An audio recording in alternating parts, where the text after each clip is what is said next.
Okay, this is a question that spans electrode potentials, but also some transition metal work as well. There are a few sections to it, so work through each of those, and then once you've tried it all the way through to E, you can have a go at reviewing your answer by going through the rest of the video. So here's part A, B and C, D and E, taking us to the end of the question.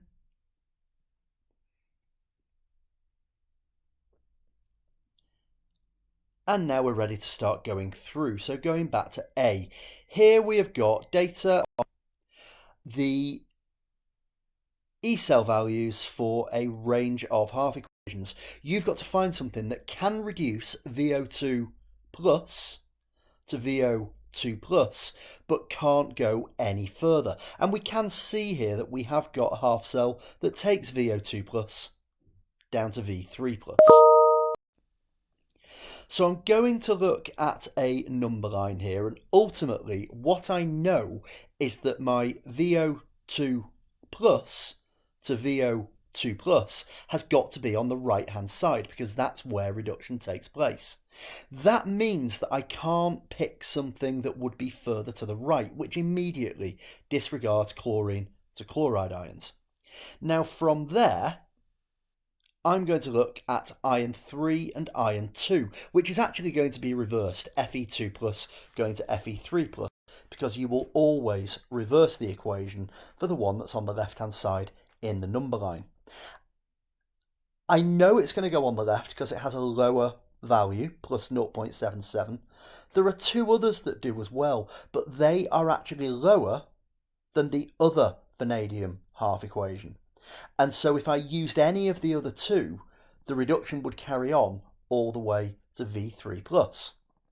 So once I've got that, I know that Fe2 plus is going to be my reagent.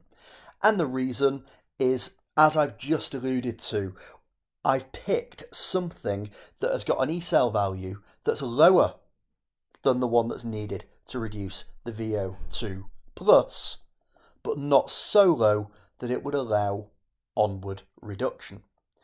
Okay, moving on to part B, oxidation state in vanadium in VOH2O5 plus 2. Well, the oxygen is minus 2, H2O is 0, so if my overall charge is plus 2, the vanadium must be plus 4. And if I'm then drawing an isomer of the complex that we've been given, what we're looking for here, if you can see, we've got the CLs that are 90 degrees apart at the moment. They're close together. We can put them on opposite sides, and that's hopefully leading you to the type of isomerism which is geometrical, EZ. The one on the left is Z because the CLs are together, and on the right the CLs are on opposite sides, hence E for entgegen opposite. Moving on to part D, and we are told that NH4VO3 will break down to produce vanadium 5 oxide, water, and one other product. So I can put the water in. I then need to work out what vanadium 5 oxide is. Well, if vanadium is plus 5, which is what the Roman numeral tells us, and oxygen is minus 2, the formula is going to be V2O5. That gives me plus 10 from the two vanadiums, minus 10 from the five oxygens, so we're done. But if I've got V2O5, I need 2 of the NH4VO3.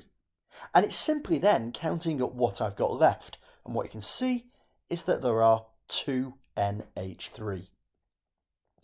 E, vanadium 5 oxide is the catalyst in the manufacture of sulfur trioxide. This is part of the contact process, which you do need to be familiar with. The two half equations that we're looking for direct from notes are V2O5 reacts with SO2 to make V2O4 and SO3, and then the V2O4 goes on to react with half an O2 to regenerate the V2O5.